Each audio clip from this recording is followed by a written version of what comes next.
Did you get it? And we can splice the blast in. You want another one? Yeah, just for what it's worth. He's going to record it. You want to come up here and blow it? Yeah, look, front blow. Go front and blow it. Came to me. I'll get just your shofar. You're a beautiful creation of the Almighty. Woo-hoo. Are you knocking Yahweh's handiwork? Is that what you're doing? Amen, brother. If nothing else. My husband nails me with the same one.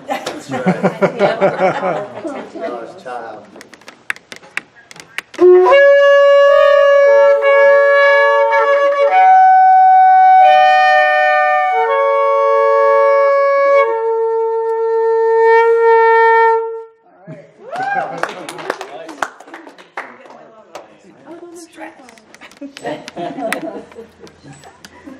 Okay, so we have a bit less than an hour to address this, and then that's all we can do. So I wanted to open it up, first of all, to any of you. Based on what we were talking about earlier, does any of you have any questions, comments, observations, oppositions, whatever it might look like? Where can we find tools to you know, Learn paleo. yeah, to look at paleo and The best, just for my personal aesthetics, the best Tanakh, the word Tanakh is an acronym, T-A-N-A-C-H or T-A-N-A-K. It stands for Tav Nun Kaf, which is Torah, Nevi'im, and Ketuvim, which is the instructions, the prophets, and the writings. So Tanakh is an acronym. Okay, so, but this one is the stone edition made by Art Scroll. I happen to like this. Linda was going to get them for the bookstore, I believe, right? Yes? I think. Okay, this I believe is about $35 or so, and they have it's a little bit small. It's called the student edition because it's easy to handle. They have a little bit bigger one for about $50 or something like that. Come in some different colors. But the nice thing that I like about this is that these letters on the one side of the page are legible. They're Hebrew. I like the font. There's some other books with Hebrew, which is the same words, but they're a little bit harder to read. The JPS, which is Jewish Publication Society, makes one. The staging, it's a publication difference, that's all. But like the this. staging is that it? That's it. I just don't care for it as much. You can take a look at hers if you want. But what I'm saying is that the translation is also different, and even though this translation is okay, and you might say that one's okay, this particular one, see, there's just a whole, oh, okay. So it's just a format difference. But also, from what I understand, like 5 different groups of rabbis got together and agreed to disagree and come up with stones, you know what I mean? That's okay, that's a paraphrase and it's like. There you go, it's a paraphrase. And so the question is, how do you, I can show you later, I have a dictionary here. I think it's called the Red Dictionary. It's the comprehensive etymological dictionary of the Hebrew language for readers of English by Ernest Klein, published by Carter Jerusalem. I can show it to you back there. I just call it the Red Dictionary. Too many words. easier, yeah. Say the title again. Comprehensive, Comprehensive. etymological. Karen, you want to grab it out of the black case maybe? Yeah. Bring it up. Comprehensive etymological. The reason they call it that is because as a dictionary, he shows you where Ugaritic, Akkadian, Arabic, Greek, Latin, various other languages are similar words. And so he's suggesting, perhaps, that Hebrew has borrowed or shared or even perhaps derived from some of these other ancient languages. I have a different take. My take on it is Yahuwah himself came up with the Hebrew alphabet, so it was the language before Babel. At the Tower of Babel, they all morphed, twisted, permutated out of Hebrew. Therefore, other languages are going to be similar to Hebrew. That's right. And then, as those languages change and devolve into other words, and then Hebrew grabs those words and turns them into modern Hebrew, and you say, hey, look, Hebrew is borrowed from these modern words, but it's not legitimate Hebrew because they borrowed from these other words. It's like, no, wait a minute. Those words became what they became because they derived out of Latin and Greek roots and English, which came from Hebrew. So it's Hebrew rolling into some other language and rolling back into Hebrew. So I think it's all fair to look at. Whereas there's a fellow by the name of, I keep forgetting his name, it starts with an R, but his last name is Hirsch. Rabbi something Hirsch, H-I-R-S-H. Huh? It's not Rudolph or Randolph, it's something like that. Something Hirsch. Anyway, the point is, he had a bunch of writings and talks. He's deceased, and somebody else has compiled what he said about the letters of the alphabet, what he said about the verbs, and they made an etymological dictionary. It's smaller than this. It's a blue cover. It says etymological dictionary, but he said right there in the beginning, he said, Hebrew is such a kadosh, holy, sacred, set-apart language. Nobody should have to reference any other language to figure out what Hebrew is about. It's self-contained. So it's like, yeah, that's true. Well, if that's true, then why am I saying that this etymological dictionary has any value which addresses Akkadian, all these other different old languages? And again, like I say, if Hebrew is the finger of Yah, that he wrote, that he figured, he scrambled it at Babel. He allowed it or caused or engineered what it turned and rolled into, but it still has Hebrew roots to the different languages. To the extent that there's a fellow by the name of Isaac Moseson, M-O-Z-E-S-O-N. He used to live in New Jersey. I believe he's now in Israel, but he wrote a book called The Word, a red cover paperback about the size of this, a little thinner. He has like 20,000 English words, and he shows you how they all came out of Hebrew. He has a blog site, which is really great. If you look at his name on his blog site, he or somebody coined a phrase called Edenics. He's not calling the original language Hebrew, he's calling it the Edenic language out of Eden.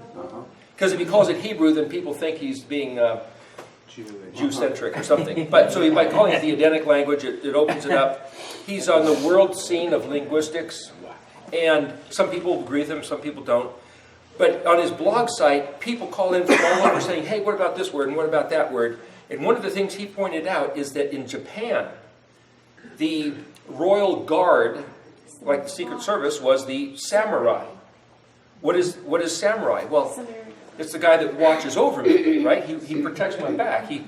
Shomer is Shin Mem Resh. That's, in my doing that, puts a yod at the end, so it's Shomri, or samurai. Same word. Right? So it's Shin Mem Resh Yod. S-M-R-I, samurai. How did that happen? How did the Japanese King's Guard, you might say, end up being pure Hebrew?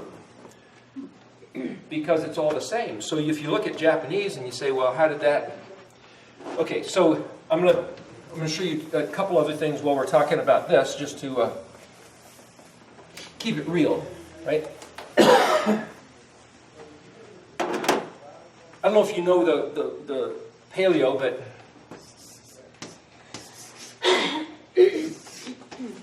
you know those letters? In modern. You know what that word is? Okay. Yada? Yada. You know what that means? To know. To know. Now, if you add a hey at the end of the word, what does that mean? She knows? It puts it in the feminine suffix. Okay, so here's the thing. If you look at Zadik, Zadi, Dalit, Kuf, or you might even say it's Zadik with a yod in between. That's just different verb tenses and stuff. But here, to keep it this way, Zadak is Zadek, Zadok, same word, means righteous. Righteous. If you add a hey, it's righteousness. Okay, the difference in righteousness compared to righteous, the righteous is this concept, and righteousness is that concept being expressed, right? So if you add this letter hey, which is that letter there, it's somehow the expression, right?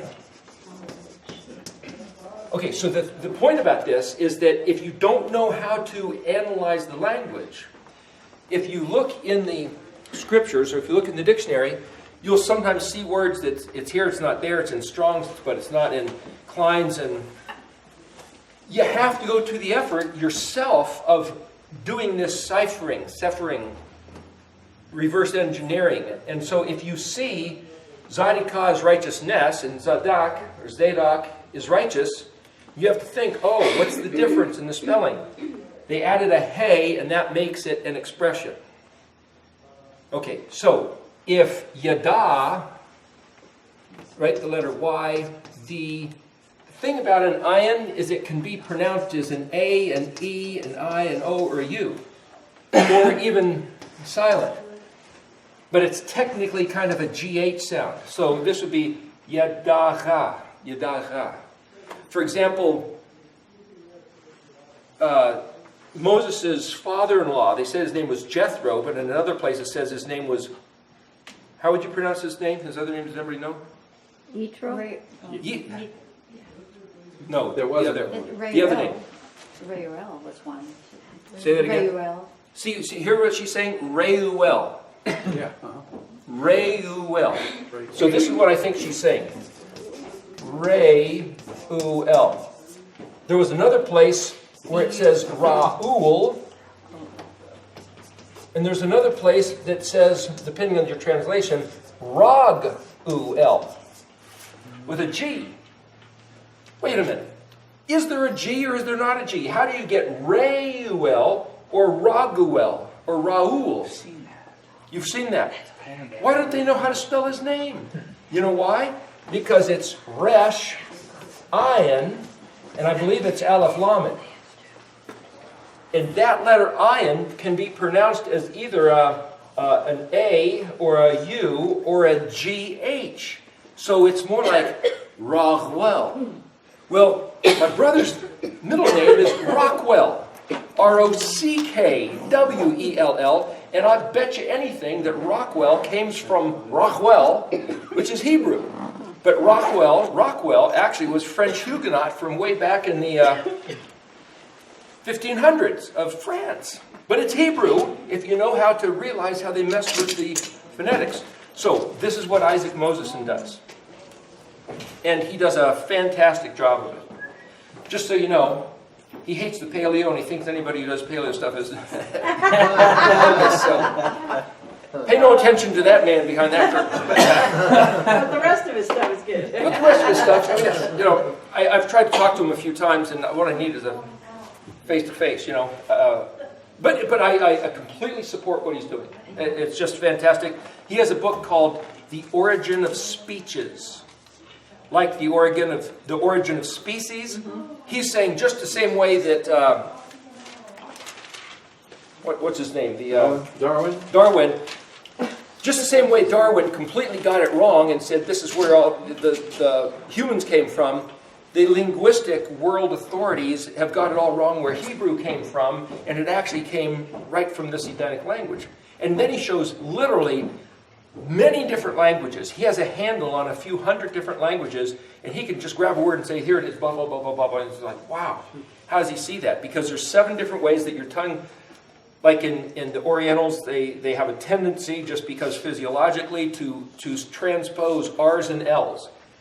And other people do B's and P's, or TZ and ST. I mean, and he'll show you, if you know how these things change, he can look at a word and say, oh, this is the Hebrew word, and that's where it came from. It's like the word, for example, giraffe. The typical linguistic, you might say, etymological trail, they say, well, it comes from this phantom Indo-European root of such and such a phonetic. And Isaac Moseson says, listen, the word for neck, spelled with an ayin resh, is charaf. I think it's ayin resh pei. It's the word for scruff or neck. And he says, the giraffe has a long neck, which is scruffy. So the giraffe comes from the Hebrew word charef. It's not hard to see when you see it. So anyway, that's what I'm saying. But now here, so if yada, like yada, yada, yada, you know, but it also is this intimate relationship of experiential knowledge, you might say. So if yada means to know by experience, in he means the Expression. knowledge expressed. To express knowledge about, now vav as a suffix can mean it, or his, or he, and yod as a prefix can mean he will, or sometimes they'll say that vav is a suffix meaning they. But in other words, this suffix can be directly related to that prefix. He will himself, or he will it. He will express knowledge about it, basically is the way you would. He will make it known. Because then if you look in the dictionary under dalet ayin ta'av, which is da'at, which is knowledge, or yod dalet ayin, maybe throw a hey in there somewhere, it'll say expression, or declaration, like what they do with the shofar. It's like, okay, we're proclaiming this, we're making it known, we're giving an announcement. Announcement about what? About it. It what? Now you could say, well, vav as a suffix grammatically is simply he or it, but if it's the vav, according to this study that we're doing, it's the vav man who was put to the zayin and then thrown into the het. I'll run through that in a second just to bring you up to speed there. But that vav becomes very particular. Now, let me tie this in with it. Daniel 12. There's a whole other study, and I don't want to get into it. I want to stay at 119, but just to address it. I talked about earlier the cryptic Aleph Tav. As I have planned, so shall it be. As I have purposed, so it shall rise. That's in Isaiah, right? Okay. So if you know what the letters mean, you can kind of see letters in the text. Daniel 12:4. The archangel Gabriel comes up to Daniel and says, okay, I've got a job for you. Hide the words and seal the book until the time of the end. What letter would you appropriate that to? A guy comes up and says, okay, here's what you're going to do now. What letter might that equate to? The tav. No, the tav is a destination or a goal. Here, let me go back to the beginning. Aleph tav. As I have planned, so shall it be. As I have purposed, so shall it come about. Aleph tav. So if somebody says, this is your plan, this is your job description, this is what you're about to do, what letter might that? So that'd be more like Ollie. Kind of like Aleph. Get the ox out, put on the harness. Okay, we're going to plow. He might figure we're going to plow. I've got a job. That's Aleph, right? Okay. So the archangel Gabriel comes up to Daniel and says, here's the Aleph. Hide the words and seal the book until the time of the end. Then there's this phrase. For many shall run to and fro, and knowledge shall increase. You go, well, what is that? Well, I'm not sure what that is, but there's for many shall do apostate, splashing around. Knowledge increases, or they're getting smarter, but they're getting also more wayward. There's something in that. No, let's hold off on that for a second. But if there's something there that we don't know what it is, it's kind of enclosed in something. The letter bet means an enclosure, a house, a box, a container. Then he says, I, Daniel, looked, and I saw one on this side of the river and one on that side of the river. If I could say, well, maybe that lines up with a letter. What letter? This way and that way. Well, I'm trying to exaggerate. This side of the river and that side of the river. What does Gimel mean? This side and that side. Back and forth. The boomerang. So his head cryptically is doing this gimmeling. And then he says, I saw one. Which one is this going to be? I saw one above the waters of the river. Oh, this is a special one. This is a kadosh one. This is a set apart one of distinction. Dressed in white linen. If somebody's going to be dressed in white linen, it's probably not an animal. He doesn't say it's a man, but he said, I saw one. So I'm using English words, but we could say, okay, this is some kind of a man above I've seen a picture where he's like standing on the water, like walking on the water. It wasn't in the water. So either he's walking on the water or he's floating above the water. But if you say waters of the river are kind of like people say that water is kind of prophetically like nations and groups, right? But he's above them all. Then regardless of who that guy is or who you might assign identity to, he's a Messiah sort of figure, right? I mean, he's a big shot. He's floating above everybody else. So now, this is the fourth phrase. Hide the words of the book. Many shall run to and fro, that's 2. This side, that's 3. Here's the fourth phrase. I saw one above the waters of the river, clothed in white linen. Now the fifth concept, he says, hey, how long to the end of these wonders? And the sixth phrase, he saw that guy, referring back to the guy in the fourth position, and says, he saw the one above the waters dressed in white linen, and he held up his right hand and his left hand. Hey, that's that letter Vav. And that's the sixth letter in the sixth possession. And it says, he swore by him who lives forever. Well, the next letter is a Zion, and it means to swear. The letter 7, there's an axe. The letter 7, literally, Shavah, means to swear. And it says, he swore by him who lives forever. Well, who lives forever? The book of Revelation tells us the man, Yeshua, who was put to the weapon, crucified, entombed, rose from the dead, and he now lives forever. So if you don't read the book of Revelation, if you're a Jew and they were told you never to read it, or if you're a Muslim and they said they'll kill you if you touch the Bible, you don't know these things. However, if you were raised a Christian, and you realize the man who claimed to be the door, remember the fourth letter was the Dalet, and that was the one above the waters of the river. So here's Aleph. Daniel, here's your job. Bet, something's enclosed. Gimel, my head's gimmeling. Dalet, I see the guy above the waters of the river. Hey, the fifth one, hey, asking for a revelation.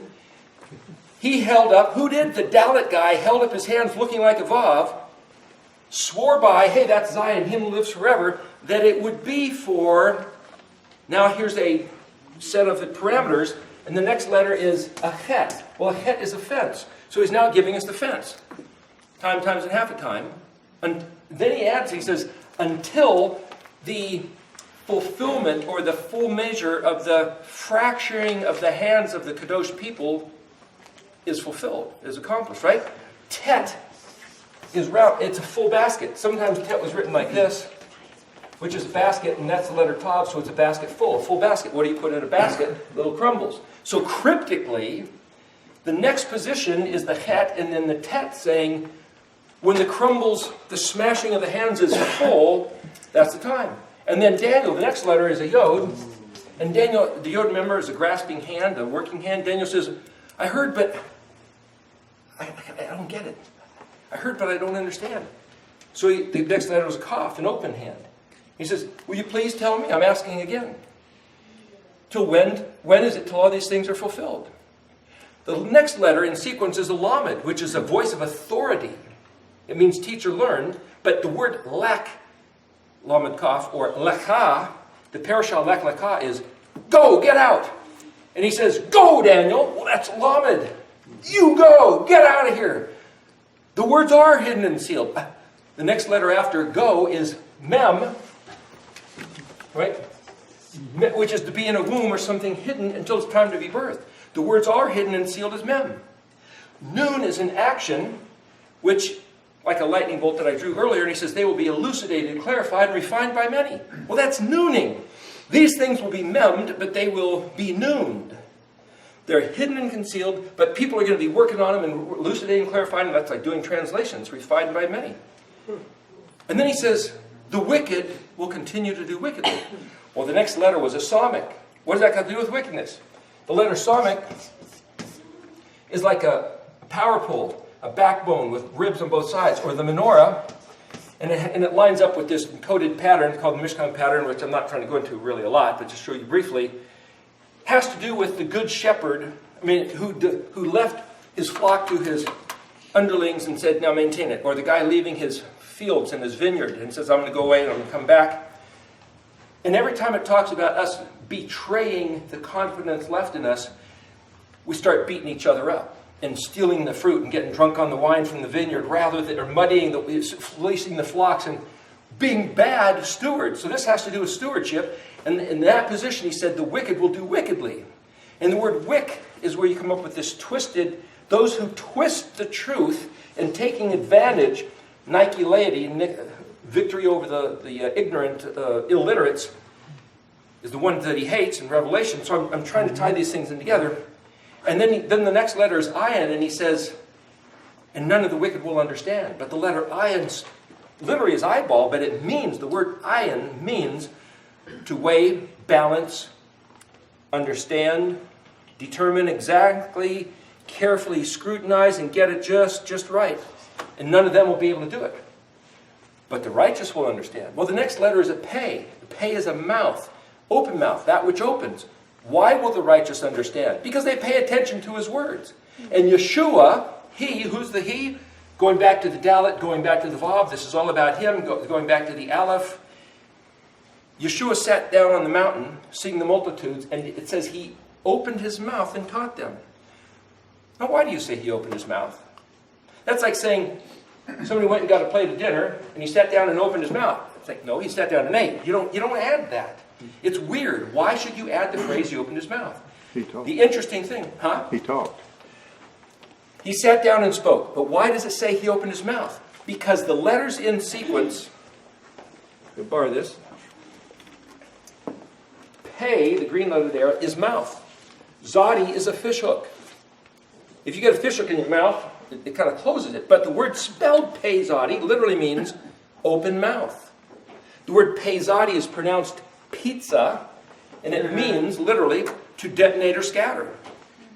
So what is a pizza? You scattered stuff all over the top. That's Hebrew. It's the word pizza, but it means open mouth. So when Yeshua sat down on that hilltop to give the Beatitudes, literally in Hebrew the word is pizza.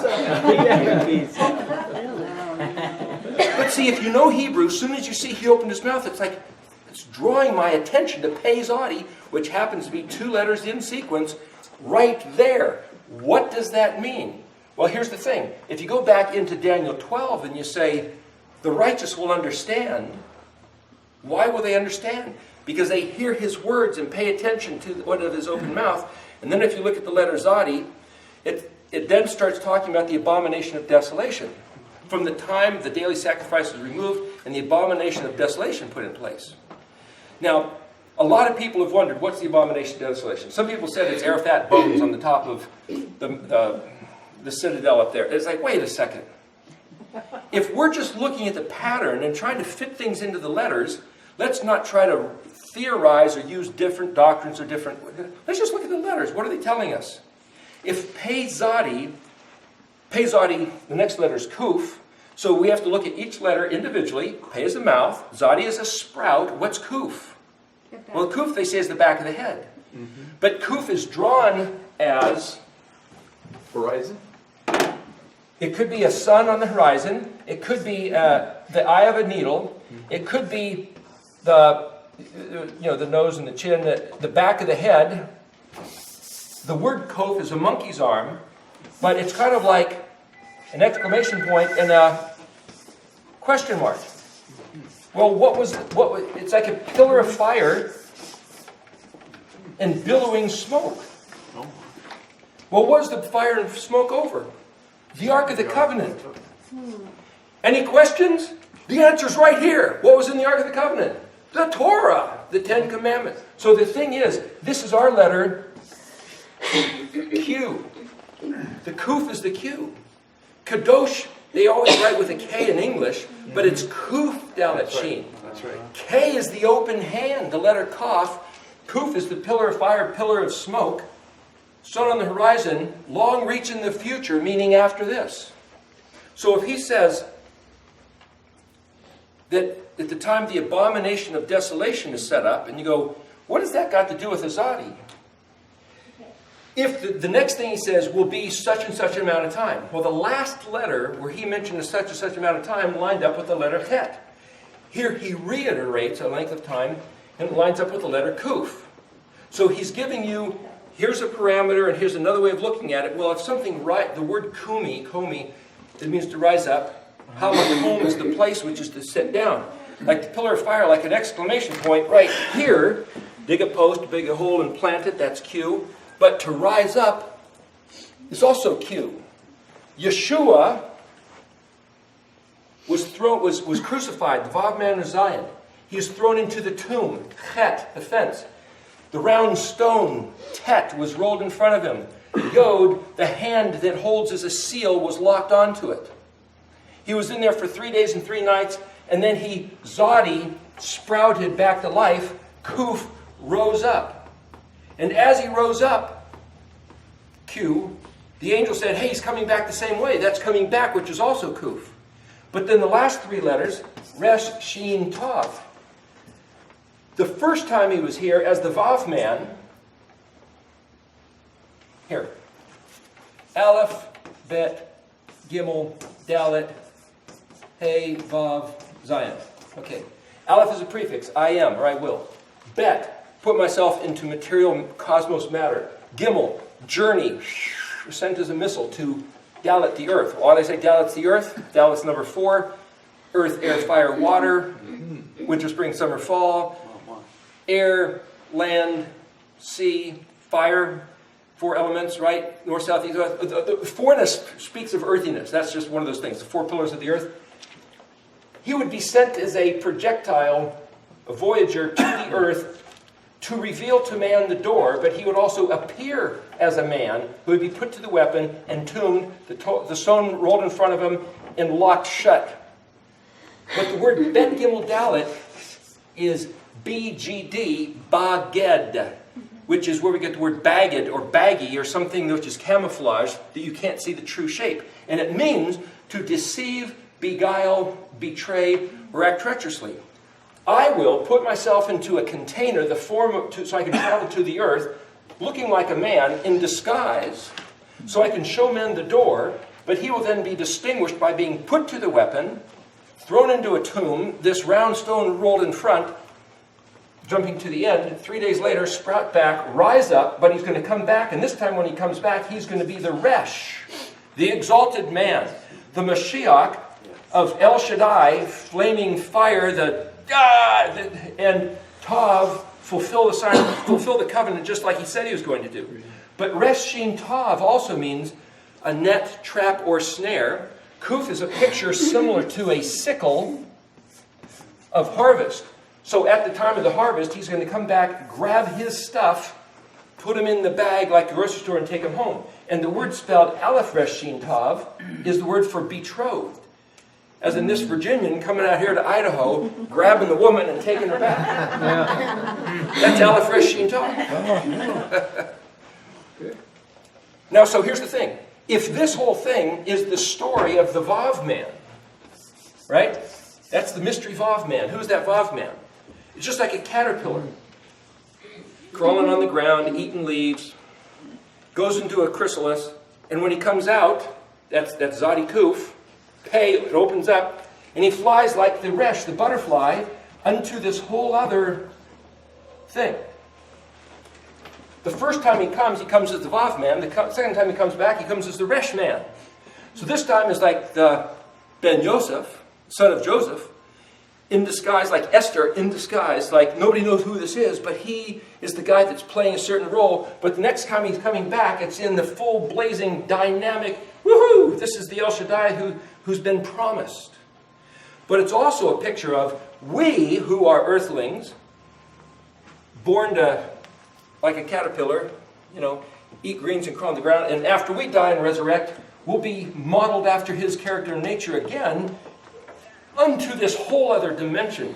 The difference of a caterpillar with eating leaves compared to a butterfly drinking nectar. A radical picture of difference. The same picture is right there in the alphabet. Okay, so if it's all about this, then this word is he will who? Does that mean the Messiah or the Almighty? Or does that mean you? You mean you could be the one doing this, right? He will proclaim and make known, announcing, revealing it. And the it is this message of who the Vav is and what it's all about, right?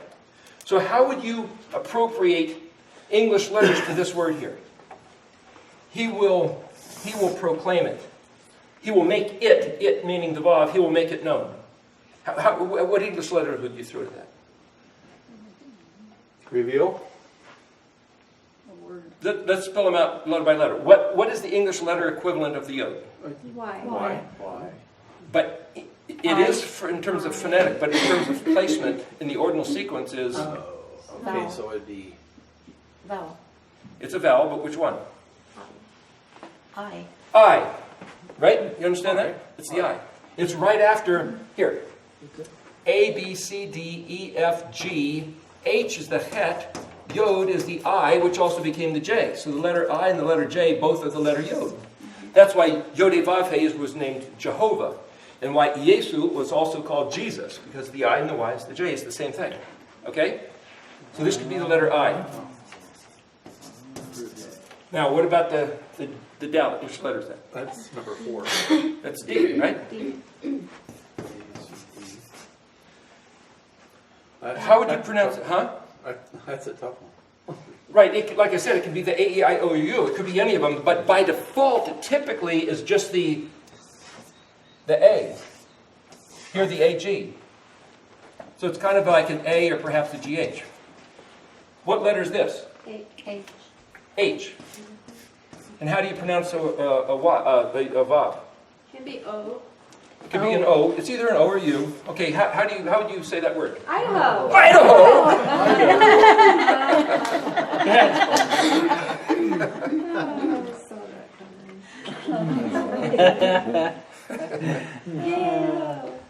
That's fine. Okay, so this is, you could do this with all these words. See, there's all these different layers. For example, the word for light is or, aleph vav resh. My light, or that which contains light, would be ori, and gimel nun is garden or gan, so Oregon is garden of light. Hebrew. Okay, so in running through this thing in Daniel, showing you how in Daniel 12, each one of these letters is encrypted into the context of the narrative. You see that? Again, somebody could disagree, but it's like, hey, look at it. If you know the meaning of the Hebrew letters, so then you have to look back and say, what did Daniel do? Gabriel, the archangel, came up and said, hide the words and seal the book until the time of the end. The question is, what end is a whole other conversation. But my thinking is, the only way to know what Daniel did is you have to look at what he said when he said hide and seal. So what he said was, hide would be Samic Tav Mem, and seal was Het Tav Mem. The word Tav Mem is where we get the word Tom, TM, which means perfect. Samic is this engineered structure, like a backbone, like a rib cage, like a power pole, like a ship's mast. It's like something about the engineered structure you're supposed to complicate. And if you look in the dictionary, it means to obscure, make anonymous, of general opinion, so that nobody knows what you're talking about. How would you do that? Change the orthography. Het Tav Mem is to seal or put it in a bottle and crank something down, or like the tomb that was sealed with a Roman seal that nobody's allowed to break open for the time of a subscription, like being induced to sign up for a magazine subscription for the next 3 years and you can't break it no matter what. That's what that was. So Daniel was told to do something until a certain time. And then the word end is actually spelled kuf zadi. Well, here's another way to study. So if pei zadi means open mouth, which it does, then kuf zadi, which is simply end of what? If pei zadi is open mouth and pei is a mouth, then kuf zadi can mean the end of kuf. But what does kuf mean? Well, kuf is the back of the head, and if you look at other pictures related to kuf, just to cut to the chase, it's the picture of a necklace. I think the word for necklace has a kuf in it, basically, or a shackle, or to have your head in chains. And so you might say the word spelled yod kuf zadi means to be awake. When you're put into a coma or you're asleep, it's like your head is put into this clamp and you're out of the game. Yod kufsadi, to awake, you're back into it. So if he says to Daniel, hide the word and seal the book until you're awake, back into the game, it's not necessarily the end of the world, it's the end of the curse. The end of the coma. But everybody says, oh, it's till the time of the end of the world. It's like, it doesn't say that. Kufsadi. Kuts. Cuts. Anyway, we go on and on with any one of these words and letters. All I'm trying to say is, the way to start playing with words and trying to say, well, where does this go and that go, can lead you on this track all over the place. And it's at your own leading with the Ruach, with the own... Like the one lady who's studying Segula. Why that word? Just because, but it led to all these wonderful places. Idaho, Oregon. Speaking about his name, for example. If you were going to say, and again, if you don't know Hebrew, this would be difficult. But if you were going to look at the word Hawaii, for example, this is one of the things I happened to bump into way back in the very beginning of looking at this stuff. And then there's two I's, right? What's the Hebrew letter that's an H? Hey. Hey. What letter would that be? Could be Ali. But an aleph is silent. Okay, so it could be But it could be an aleph. just an ayin. sound. It could be an ayin. Or we could just say this phonetic syllable is hey. Yeah, that's true. Okay, what's a W? Vav. Vav. There is no other letter that it could be. Right. But a vav can be an O, a U, a V, or a W. Right. Okay, here's another sound. Now, in English, it doesn't spell, this is H-A, and that's just A, but it's the same sound, That's right. So it could be a hey, or it could be an aleph, but an aleph is silent. It could be an ayin, but ayin has that GH sort of a thing, right? Then it's not there. But what is this double E sort of sound? Probably yod. It's got to be a yod. Maybe two yods. But how would you, this is being read in English letters from left to right, but what if you turn that around? That's what I thought you were just going to do. Yod, hey, vav, hey. Yeah, but it's turned around. Yeah, but if you do it Hebraically, it's not That's turned right. around. So then how would you pronounce that? It would be very similar to the word spelled Yahweh. Yahweh. The same word. Hallelujah, I like it. And that's right at the heart of Anyway, what I'm saying is that we can go on and on with all this stuff. Isaac Moseson does this kind of a thing. So to say, well, what books do you need? I'd say, boy, if you look at Isaac Moseson's, Virginia's not there. Not yet. we can look that up, but we got to get on the more important things. Anyway, I'm just saying here, we could take this like any direction, because once you start looking at this stuff, it's for fun. It's not for a matter of like, okay, here's your homework for today, and it's like, everybody hates that. But this stuff, man, I know some people scatter all over the place. It's thrilling. And I'll tell you, to me, just for myself, I can sit here and start looking at these words, and it's like you get lost in this whole other world, and you come up for air, and it's like, oh, here, let's watch TV for a while. And it's like, Yeah. what the heck is this? Let me have these words again. Or you start reading them out, and it's like, it's reality, it's substance, it's it. So we look back in the 119, and a few times it says, this.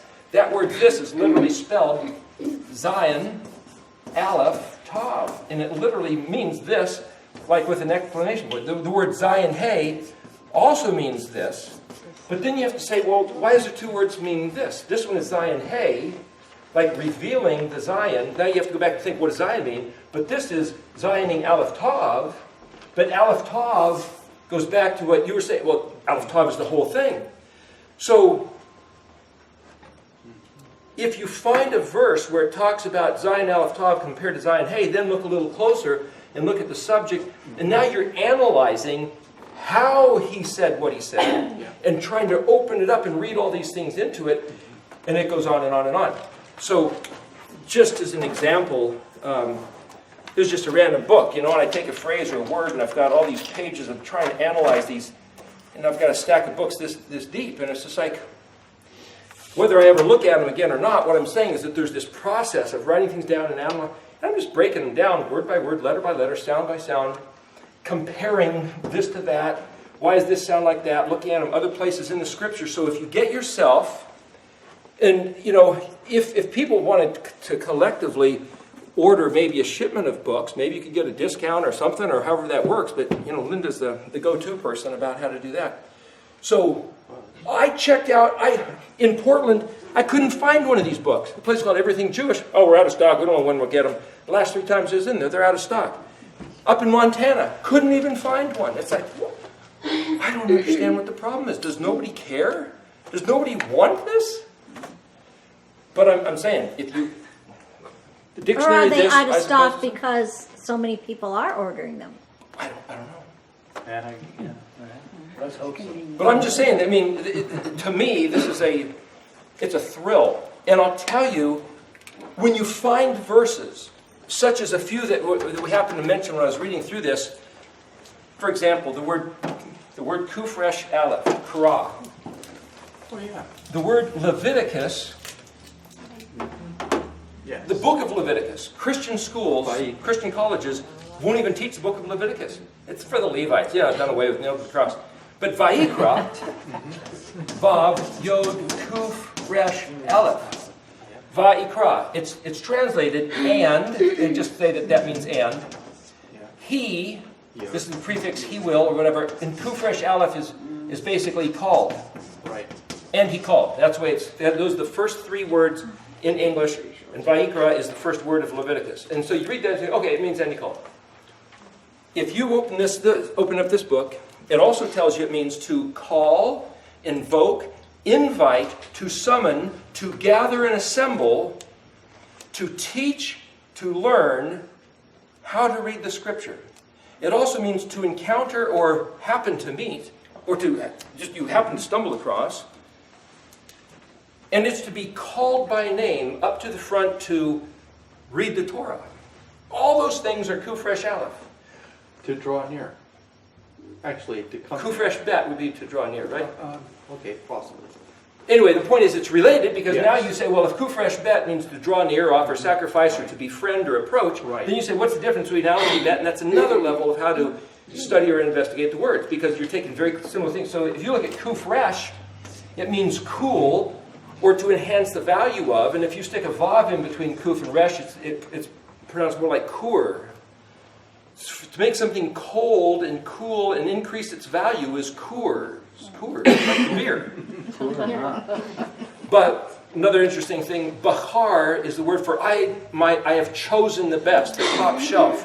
Bachar Tav Yod means I have chosen. It's pronounced Bachardi.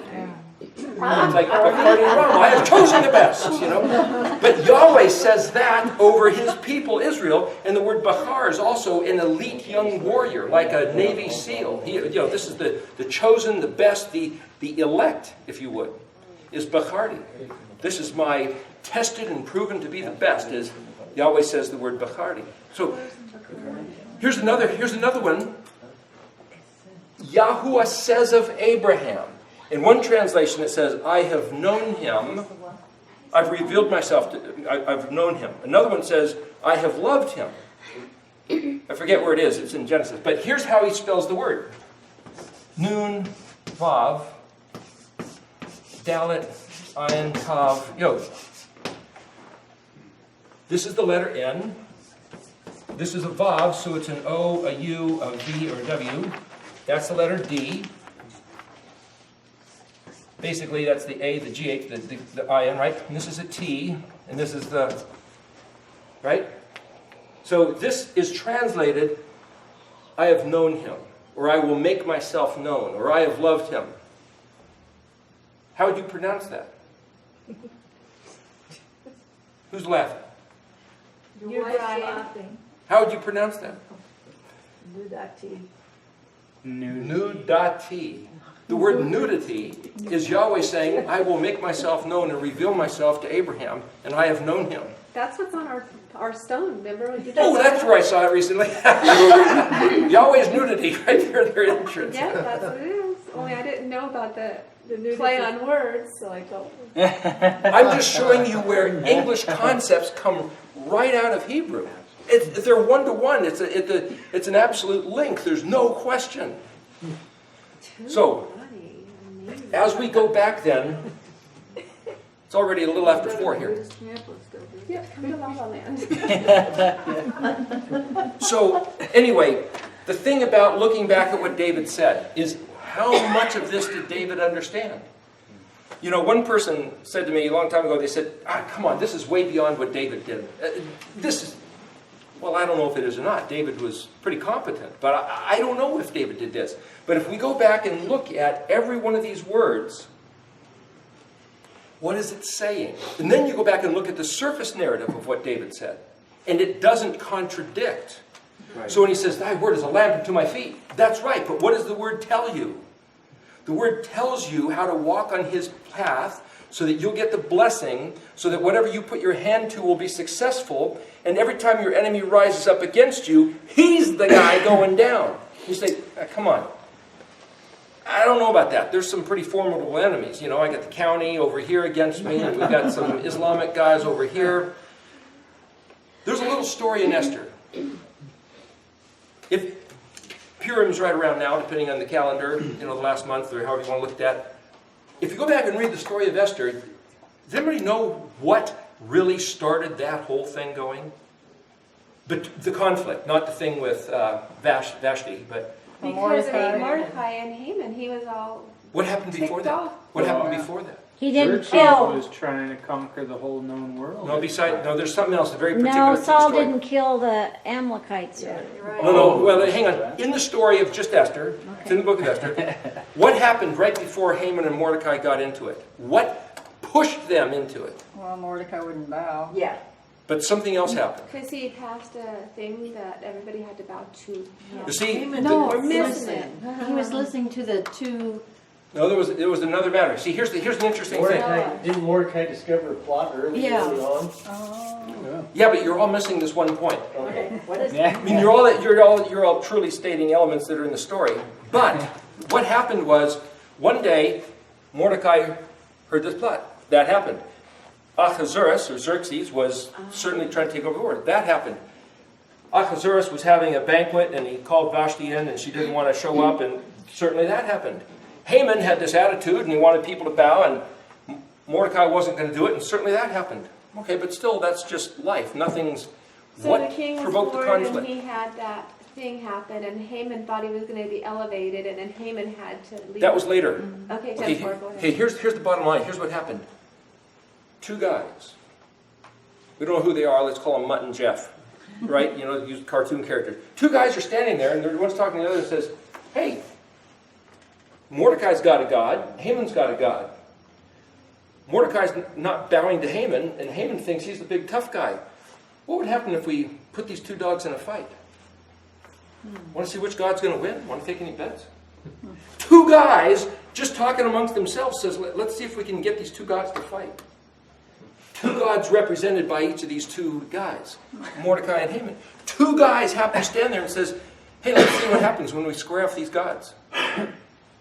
That's what started the whole thing. Now then, Yahuwah took advantage of each one of these other situations to play it out, and he, bam, thousands of people who were contrary to his people died and lost their possessions, and his people were elevated. That's what became of it. Remember what Pharaoh said? Who is Yahweh that I should have any regard of him? Oh, you really want to know? You want to know this guy? So here's the thing is, whether Yahweh himself put up these two guys to say, hey, let's put these two deities into a fight and see the... You know, they didn't have TV back in those days, right? All we have to do is make sure we're on his side, and whatever the provocation is doesn't really matter. It wasn't that Mordecai says, I'm going to sit there and tangle with Haman. He said, I'm just going about my business. And Haman was this arrogant guy who, you know how it all plays out. My point is, at the right time, or as it says in, Matthew or Luke, at the fullness of time. When the fullness of time had come. What's the fullness of time? Kuf Zadi. There's a certain period. Okay, so we have this notion, 2,730-year curse. You guys know about that? Does anybody not know about that? 2,730-year curse? You don't know? Up until 2004, I'd never heard of this. I've been going to church my whole life. The 2,730-year curse. You don't know? Okay, you look in Leviticus 26. 4 times Yahuwah says, if you guys act casually towards me, I'm going to act casually towards you. If you hate my stuff, I'm going to act like I hate you. If you don't listen to my words, I'm not going to listen to your words. 4 times he said, if you continue to do this, then this is the dynamic nature of the curse of what's going to happen to you, and it describes this thing. And then I will present to you again, give you another shot at coming back, and if you still persist in betraying me and hating my stuff and having nothing to do with me, it's going to be multiplied. It just says 7. Well, the word 7, where I had design up there, is Shin Bet Ayin, which is to swear a vow. It says 7, and then in English, times or 7 ways, like your betrayal, because the betrayal was a sworn vow. So the way that you betray your vow is by 7, according to the vow, is the nature of the curse coming upon you. And he does this 4 times, and each time it amps up worse and worse and worse, until the country is completely ravaged, everybody's wiped out dead, in chains and shackled, scattered across the face of the earth, the covenant blasted, wasted. No, just like what he did to Egypt, right? The 10 plagues in Egypt, the same thing's going to happen to Israel. And the land turned into a desert, thorns growing, the enemies overrunning it. That was 2,730 years, huh? He said he's going to do the curse by 7. Right. What curse? The curse now, that was in Leviticus 26, so it's approximately the days of Moshe, which would be 1500 BC. He never talks about the curse really until you get to Ezekiel chapter 4. Now, Ezekiel was around the time of the Jerusalem getting kicked out, which is around 730 or something BC, right? So you've got about an 800-year spread. So he says, if you guys do this, 7 times something's going to happen, or 7 ways, and then 800 years later, he says, okay, this is it. The northern kingdom, 390 days, a day for a year. That's the curse. That's the jail sentence, 390. The southern kingdom, 40. Now, 721 BC, the northern kingdom taken into captivity by Assyria. We've never heard from them since, the lost 10 tribes. The southern kingdom, in about 530 something BC, it's taken in captivity. Daniel, who's in captivity, sitting there going, he's reading the books that are in the library or whatever, and he says, hey, wait a minute. Now, he didn't address the 40, but he did say that according to Jeremiah, because of the Shemitah years, they didn't keep for 490 years, it would be 70 years of a curse. And he says, hey, wait a minute. We've put in our time. It's already been the 70. And he appeals to heaven, Daniel chapter 9, I believe it is, and he says, that's right, you get to come back. Okay, so he gives the decree to Darius and Cyrus, and they get to come back. Okay, they did their time, and they got to come back. What about the northern kingdom? If he said, I'll give you a chance to come back after 390 years, what happened 390 years after 721? That's somewhere during the time of the Maccabees, Greeks. Lost 10 tribes of Israel never came back to the covenant. 390 years later was somewhere around Yeshua's days, or shortly thereafter. The disciples were told to go up to the area of the scattered tribes up around Turkey and all. Did they come back? Well, there was some kind of turning, but did they ever come back as the tribes of Israel? Nope. 390 years later was around the time of the,